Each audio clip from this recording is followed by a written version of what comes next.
of DKPGH Sports. How we doing today, bud? I'm doing great. We've got a lot of hockey here on tap through the rest of the regular season. I'm excited to see how it all plays out and heading into the big dance. It's been a real grind. I don't know why it feels like, especially in the Eastern Conference, the last couple of years, it's kind of shaken out that way because it kind of feels like the playoff teams more or less get locked in by January or so. But it's been different this year. This has been the most like turbulent Penguins regular season in a long time. Like dating back to like Crosby getting hurt and missing like significant stretches of the regular season. What was kind of the driving force in those weird spells of like early December, early January, where we were all kind of looking at each other like, are the Penguins going to miss the playoffs? I think it's a number of factors here. Um, I think a lot of it does boil down to, and there's probably some Penguins fans that don't want to hear it, but the Penguins are the league's oldest team, right? And there's a lot of guys in there that have played a lot of hockey. There's a lot of guys that have played a lot of playoff hockey, right? So I don't necessarily blame them for struggling to get up for a random midweek January game against the Senators, for instance. But at the same time, like they're not as good as they've been in the past from top to bottom. So they needed to be seeing more and getting more out of some of their depth guys. It wasn't really coming along. And obviously, when you have Crosby, Malkin, Letang, they're going to do a lot of the legwork for you and posturing the team to get into the postseason. But when they were going through those runs where they, one night, even in from game to game, period to period, you'd be like, wow, these guys look like world beaters, and then all of a sudden their controllers are disconnected, and then you're like, what is this team, right? So I think it was a number of factors. Things have really started to come together for them lately. They're 7-1-1 in their last 9. I still struggle to see them being, a team that could really go toe to toe with Boston, for instance. But I think their outlook right now is definitely a little better than I would have said it was a month and a half ago. Do you think there's real legs to the growing sentiment that there was addition by subtraction in getting rid of the guys they were able to at the deadline? Or has Granlund, Kulikov, I know he's hurt right now, have the additions made more of a difference than people maybe would think? I don't know that any of the guys they brought in have been that much of a difference yet. Like Nick Bonino, he only played a handful of games, and then he suffered a lacerated kidney, and now he's out, and it's probably going to be out until the postseason. But moving on from especially a guy like Brock McGinn, who was making 2.75 million a season for this season, another 2 seasons after this one, when he was going 25 games without a point. And he wasn't a guy who was pushing play or anything like that, or driving play. He was a kind of like a defensive specialist who wasn't even anything special on the penalty kill. So I thought it was great that they were able to get out from under his contract. And a guy like Kasperi Kapanen, he was a bit of an interesting case because I think that he's the kind of guy that you can have on your third line with the right line mates and the right deployment.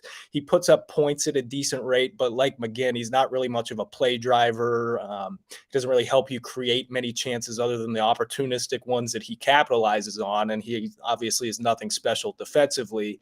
So when he's going out there every night with Jeff Carter, who's been one of the worst skaters in the league this season, I just didn't really see any avenue where he was really going to be helping the team aside from the production he was putting up. And like McGinn, I thought it was good that they did get out from under his 3.2 million cap hit for next season as well. I honestly was surprised that he did get claimed off waivers. I didn't think there were many teams around the league that would take a flyer on him. As for the other acquisitions, Dmitry Kulikov, I like him. I think he's fine, but they've been playing him on a pairing with Jan Ruda, who's another stay-at-home, big, lumbering, like defensive defenseman, and they haven't had very good results together. And now Kulikov's out week to week. So the only other acquisition that they brought in that's still playing right now is Mikael Granlund. He is an upgrade, I think, for their third line. But at the same time, if you look at his statistical profile this season and over the past couple seasons, it has not been very pretty. I think he is a better player than that shows, but some of the issues within that profile, such as his defensive play, and despite his nifty passing ability that he possesses, it hasn't been turning into a whole lot of chances. And that was when he was with the Predators, and we're already starting to see that a bit with the Penguins. So I like him. I struggle to see why when all this cap space came out of virtually nowhere, that it was just immediately thrown at him. I felt that they could have gone out and gotten a better player, or at least banked those savings going into the offseason for a better player, but they made their bed with it. What do you make of Sid and Gino having such good seasons in their mid-30s? Like, I was going through and doing show prep, and like they're having their best season since like Obama was president in terms of the underlying numbers. Anything drastically different? Just being healthy? Anything jump out to you?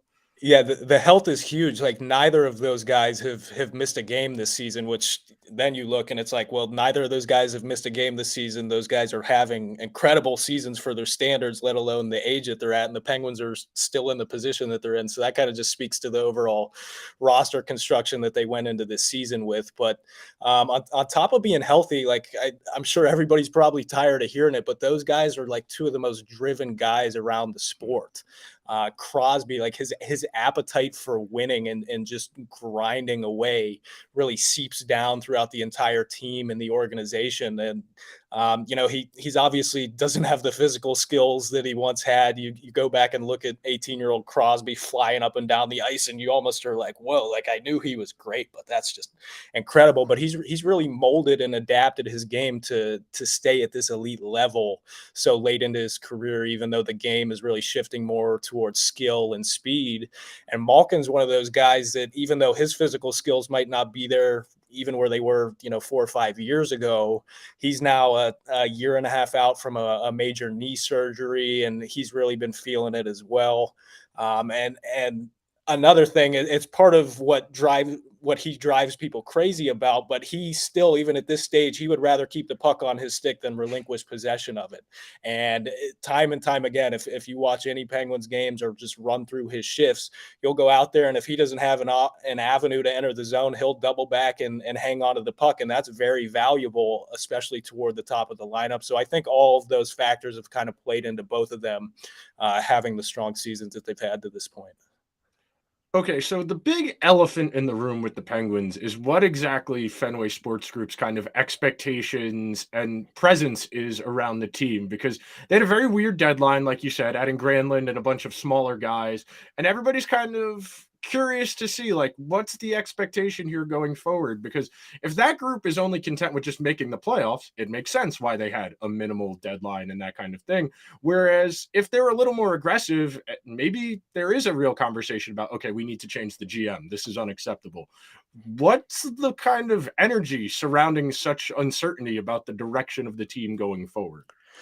So what I do know is that when Fenway took over the Penguins and bought the Penguins, they told Ron Hextall that, well, Sidney Crosby is around, and this was before Malkin and Letang were re-signed last offseason, but they said, if Sidney Crosby is still here, if he's still around, we are going to try and compete for a Stanley Cup. That was the goal and the expectation set when Hextall came in.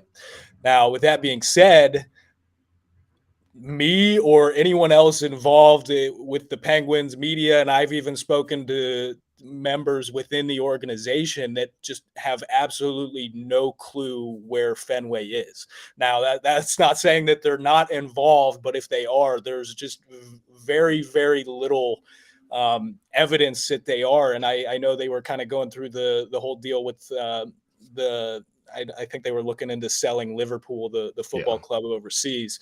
And I'm not sure how much that had to do with any of it, or if it didn't have anything to do with it. But it's been very bizarre to see the lack of presence from Fenway, just in the public eye, but even on the inside, like nobody really knows what's going on. So I wish I had more to give you there, but that's about all I've got.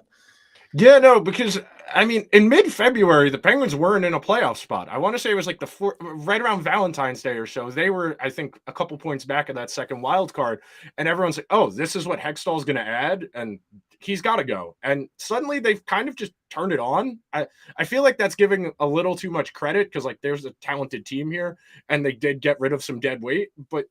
Anything jump out about the last 2-3 weeks in particular that's fueled this heater they're on?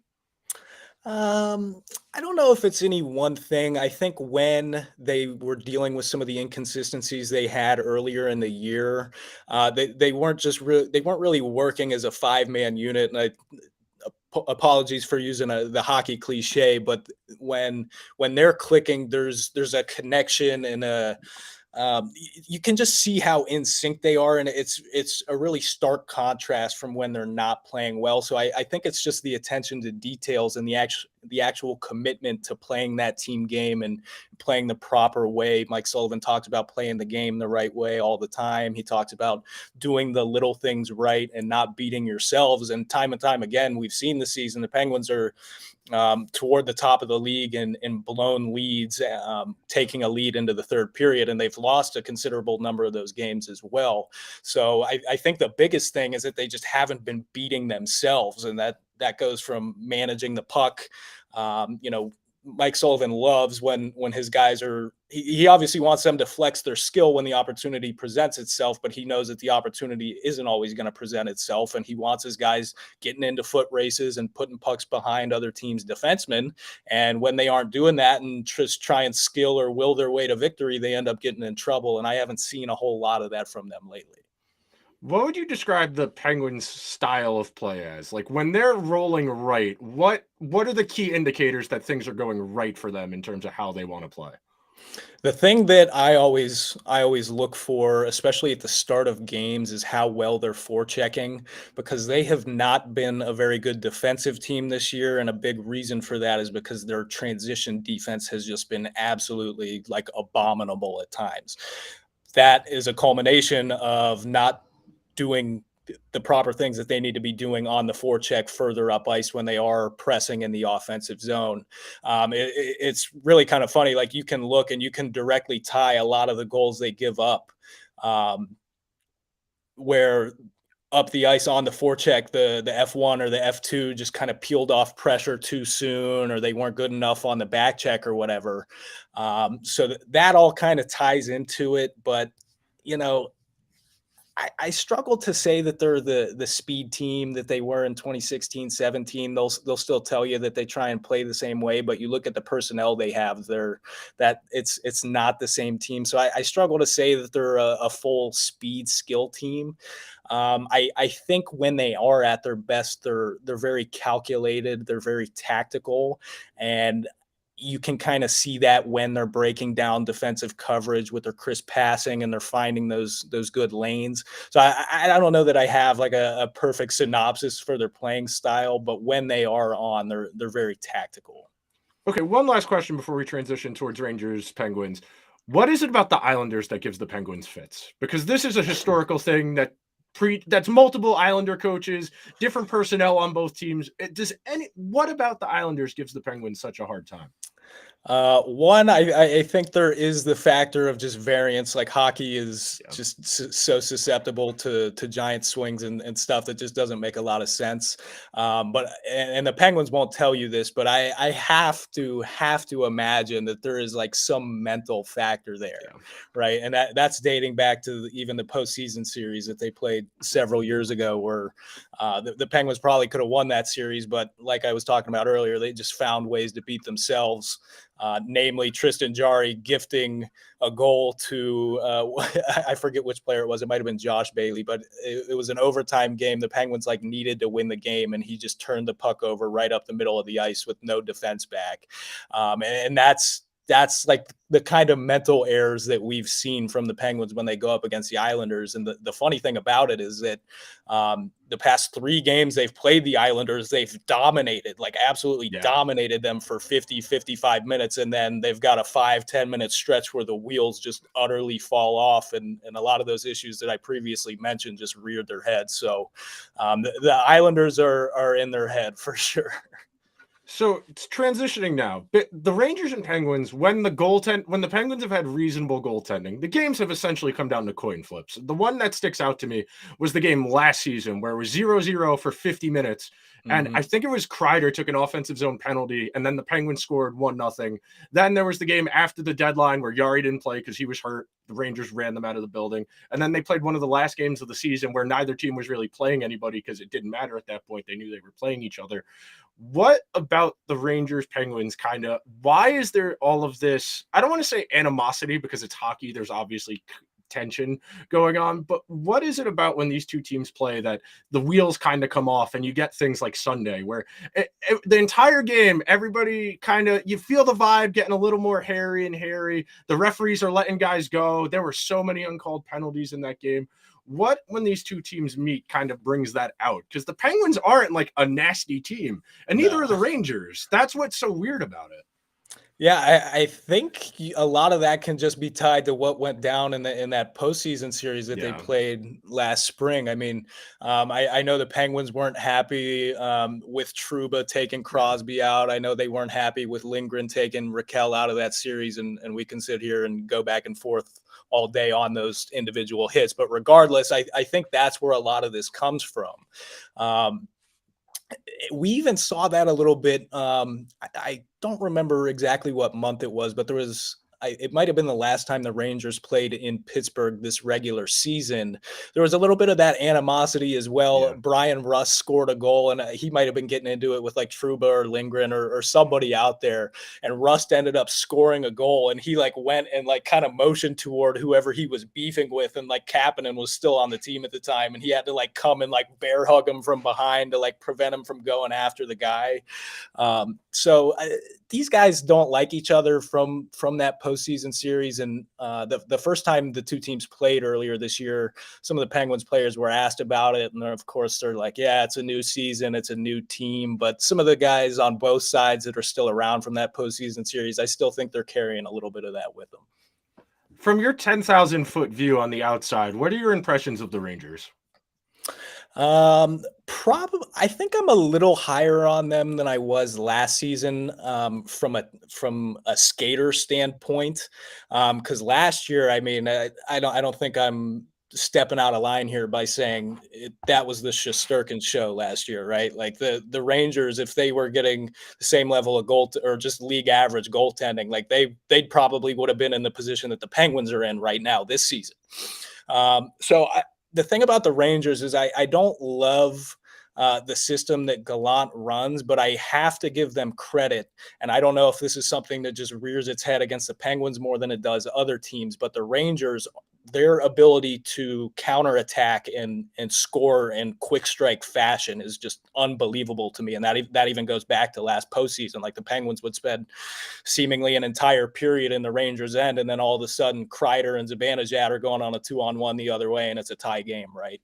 So I'm really impressed, and I do think there's something to be said for teams that play that way, because it's like no matter how we're playing, we just need that one or two opportunities that come along to keep it to keep ourselves in the game and give ourselves a shot at winning.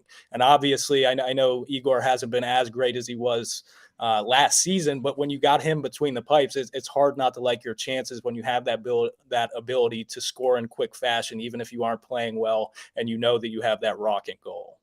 You mentioned before that when the Penguins are going right, their forecheck is really going. And that really jumped out to me on Sundays, that the Rangers just could not exit the zone. And I know during the playoffs last year that the Rangers got out really fast in that first game. It was 3-1, 10 minutes into the game. And then the Penguins chipped away, chipped away.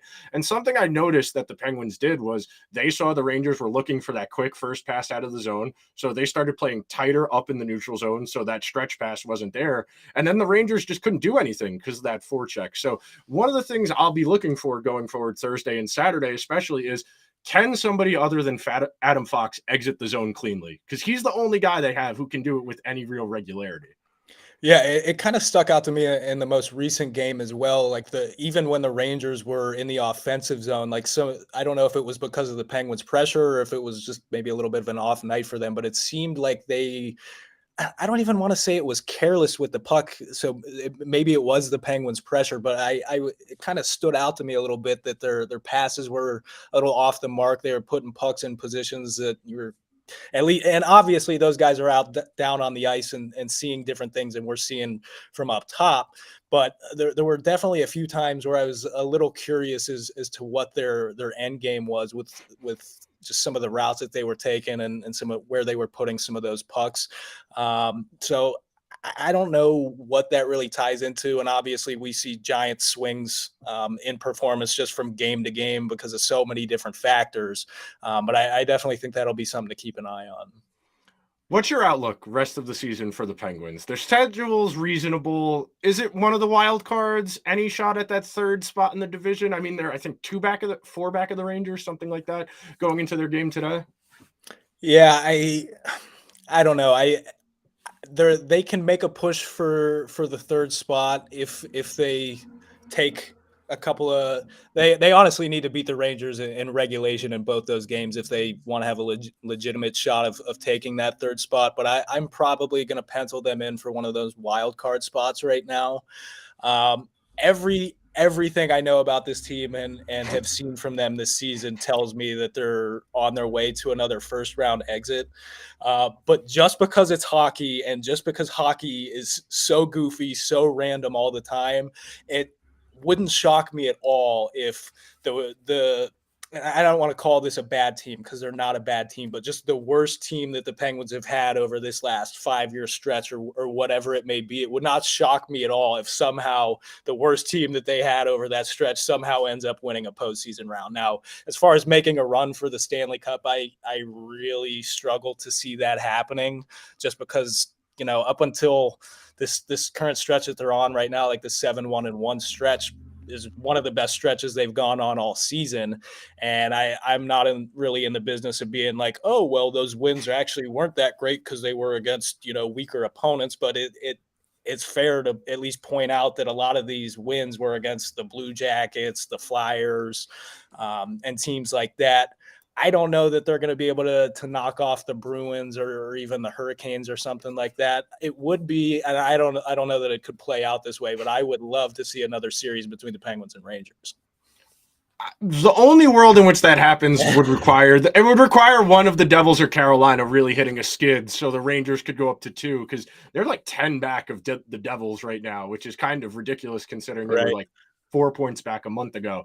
The Rangers, February was not very kind to them between dressing 16 guys for multiple games, only having 4 defensemen for one of them. It's been a really rough month. I mean, they have one regulation win in a month. That it's been tough sledding since the Kane stuff kind of intensified that third week of February where it kind of came clear that it was going to happen. It's been a really weird month for the Rangers.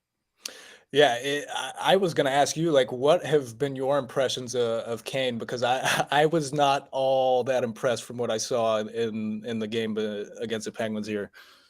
The only thing that's really jumped out to me is he still got the transition stuff. He still enters the zone pretty cleanly. He can make zone exits by himself, but he still has no idea where he needs to be in the offensive zone. He has skated into Panarin 2 or 3 times while Panarin has the puck on the cycle because he just has no idea where he needs to be. It's clear he's kind of overthinking things. There was the play against Montreal last week where he just lost the puck stick handling, and Montreal came down and scored a shorthanded goal. He's trying to find his spot, but he's not the fast guy he was anymore, which is the biggest thing of watching him game to game now versus, 5-6 years ago is he just doesn't have the straight line speed. He's got to try and outthink everybody, and his hands are still there. He's still got a decent shot, but he's not going to be able to drive play. He's a passenger. He's riding shotgun. Panarin's going to generate the vast majority of the zone entries. The biggest thing is they keep playing buddy ball. Neither of them wants to shoot. They just pass to each other in the offensive zone, and nobody ever wants to shoot. Like, they've had decent looks, but they just continue to pass out of real opportunities. And they have Trocheck in the middle of them, who's not a finisher. Trocheck's a good player, but he's got 19 goals by going to the net and putting his head down. He doesn't have them from shooting from 20, 30 feet out. So I think the Rangers may have kind of overplayed their hand on the finesse skill guys in the sense that they all do the same thing. Like even Zibanejad, who's their leading goal scorer this year, he doesn't shoot enough. If he shot more, he would be closer to 40 goals. They have a bunch of pass first guys and nobody ever wants to shoot. Yeah, that was going to be my next question is like obviously it's kind of hard to turn down the opportunity of bringing Patrick Kane in, but at the same time I was going to ask you is like I want a Niederreiter. Niederreiter would have been my pluggy type guy. Don't get me started on Niederreiter. Okay, so the Predators took a second round pick for Niederreiter several days before the deadline. The Penguins then went and gave Nashville a second round pick for Granlund, who costs $1 million more against the salary cap than than Niederreiter does. He's older than Niederreiter does and has 2 more years of term than Niederreiter does. So if you want to get me going on Nino Niederreiter, we can absolutely do that. That's the type of skill set the Rangers need. They have too many guys who play the exact same way, and the Rangers can only really win 1-2 ways. They can either do the goalie thing, which, that works when he's on, but he hasn't been on this year. And occasionally when they play teams that are sloppy in transition and they can jump on them with speed through the neutral zone and get those odd man rushes, those rush opportunities, those are really the only two formulas. Against tightly structured teams, those cross-team passes aren't there, and the Rangers don't forecheck that well. They don't have a lot of guys who can win those puck battles down low. That's the other thing. I don't think Kane has won a single loose puck since he's gotten here. I know that's not his game, but he's just shown a total unwillingness to get into puck battles of any kind in any situation. And that was kind of the issue I had with acquiring Mikael Granlund as well on the Penguins side, is like, even if this statistical profile that we've got 2 years of evidence showing that, he's not all that great of a player, even if you find some middle ground between that and the player that he used to be back when he was with Minnesota, you look at the things that he does well and the things that he doesn't do well. What he does do well is passing the puck and his vision. Well, the Penguins have plenty of those guys, right? They don't need, and like I was talking about earlier, when they kind of get themselves into trouble, they'll try and skill or will their way to victory. They don't need more guys that are going to look for that next pass rather than putting a puck on goal. They needed a guy like Niederreiter who could go in and win puck battles for him, be aggressive on the forecheck, kind of establish a presence around the net front. Not a guy like Granlund, who is a little guy. They have him listed at like 5'11". I'd be shocked if he's actually taller than like 5'9.5", which is whatever. Like you can have those kinds of players, but I wrote about it the night that they traded for him. I was like, look, even if you believe that this player is a lot better than it seems on the outside, I don't see him addressing the Penguins' needs whatsoever. So 2 last things before I get you out of here. Number 1, the Penguins have been linked to a lot of the bigger name guys, which is why I had heard they were really looking at Besser. They were really looking at JT Miller. Any inclination as to why they opted to go on the smaller end of the market as opposed to one of those bigger guys, considering how they made $5 million of cap space appear out of nowhere, that they could have added somebody a little more high end? So the one thing I will say about some of those rumors, and I'm not denying the rumors you brought up, but I've got a couple of different things that I've heard that lead me to believe that Hextall was straight up giving false information to members of his front office to try and figure out who was leaking information, because there was a point in time where people within the organization and everyone I've talked to loves working for Ron Hextall, says he's a great boss, but that doesn't necessarily have anything to do with his actual job title as general manager and the guy who's putting this team together. So I think there was a little bit of smoke and mirrors there with some of the rumors, but I'm almost led to believe there's no like greater plan here that Hextall has, right? Like Granlund came out of nowhere. They said that both him and Brian Burke said that they have tried acquiring him at each of the past couple of deadlines. So he was obviously on their radar, but it almost seemed like, okay, Jacob Chychrun's off the board. Like we just got to go do something now. Right, because Mike Sullivan wanted Hextall to go out and get Chychrun. Hextall didn't want to pay the price for it, and obviously, I know the Coyotes were a little bit concerned about the selection spot of the first round pick or picks that they were going to be bringing in for him, and obviously, the Penguins is probably going to end up being a mid to late round first round pick that they would have had to offer. But it really just seemed to me like, okay, we weren't able to get Chychrun. Some of the other big names are off the board, and doing any kind of deal for a JT Miller type would have involved a third. And I've even heard from some sources that said there would have been a fourth team involved to just try and make all the money work. So that seemed like it was just something that was a little too convoluted. And they were like, all right, well, we couldn't get the big fish. We might as well just go and get somebody. Gotcha. All right. Last question for you. The Penguins haven't won a playoff series in a number of years. How much of that would you attribute to them just re-rolling the same goaltending tandem for a while now? I don't know. Like obviously, Jari basically lost them that series against the Islanders a couple years ago, and then the absence of him and DeSmith last postseason obviously hurt them. I I just don't know what else they could have done. Like DeSmith this season has been wildly inconsistent, but the Penguins also play a much worse brand of hockey in front of him compared to when they're playing in front of Jari.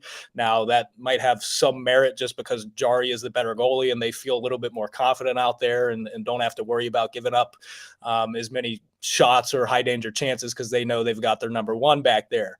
But DeSmith, if you look at his numbers, there's no quantifiable evidence that says he's some sort of goalie that's a terrible backup or shouldn't be in the league. If you look, he's actually pretty decent backup compared to what some of these other teams are trotting out there. And he comes in at a pretty decent cap hit.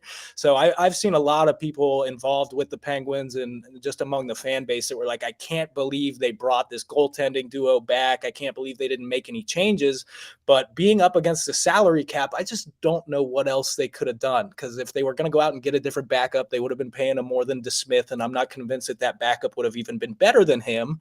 And they're still not paying Tristan Jarry all that much right now. He's an unrestricted free agent at the end of the summer, but his cap hit is phenomenal for what they've gotten from him for the past 2 seasons. So anywhere they would have looked to make changes, I think would have just been a further detriment to the lineup in front of them, which, as mentioned, has already been pretty inconsistent this season. Something I just thought of because we're on the subject of goaltending. What do you make of how Jim Rutherford's operated in Vancouver? Because the Penguins, he's got a very interesting reputation amongst the hockey men. The hockey men are very big fans of Jim Rutherford. They're very big fans of David Poile, the guys who do things the right way, quote unquote. What do you make of how Rutherford's kind of operated since leaving Pittsburgh? Because he kind of left the Penguins in the lurch when he resigned his job. Yeah, so if you talk to most of the people that are currently involved in Penguins media, they have nothing but phenomenal things to say about Rutherford because he was extremely accessible. He told you exactly what he was thinking. He told you exactly what his plans were. Reporters could reach out to him like on their own and just kind of shoot the crap with him and have conversations with him. Well, this is my first full season on the beat, so I've only ever been around for the Hextall era. I was never around with the team on the beat for the Rutherford era. So I don't have that perception of him, and my thoughts and feelings toward it is exactly centered around his job as general manager. And I just think we're seeing a lot of I'm not trying to diminish the work he did to get the Penguins back-to-back cups in 16 and 17. But if you look at what he did after that, and even before that, and even dating back to his time in Carolina, he seems to be making a lot of the same mistakes that he's made throughout his career. Now that he's with the Canucks. So I know Patrick Allvin is the official general manager, but it seems like those two are basically running things in tandem. And I'm not seeing a whole, I just don't know what their game plan is either. It seems extremely reactionary and like they're literally just going about it on a day-to-day basis when that team needs some serious changes, as it has for quite some time now. Okay, what's the Penguins' goal for the rest of the week with the Rangers? Split? Well, they want to win them all. I don't think that's going to happen. I'm sure they would be happy to take a split for sure. They've got the Canadians coming up tonight as well. That kind of a prototypical trap game, and the Canadians seem to give them fits. So I guess it might depend on how that game ends up going. But I think they'd be happy coming out with a split. Yeah, don't sleep on the Canadians. The Rangers had to go to the shootout against them last Saturday. That was not very inspiring. Yeah, the Canadians are one of those teams too, kind of like the Islanders. I don't know that there's anything more there, but the Canadians are one of those teams that kind of have not only this season, but just in the past have given the Penguins some fits, and I'm not exactly sure what it is. Thanks so much for coming by, dude. This is fun. Yeah, thanks a ton for having me. I'd be happy to join you anytime. Definitely. All right, that will wrap it up for the second of the series of Liberty Blue Conversations. More to come with more sports media people, more to come with Stats Bros. A lot to come. We'll see you guys soon.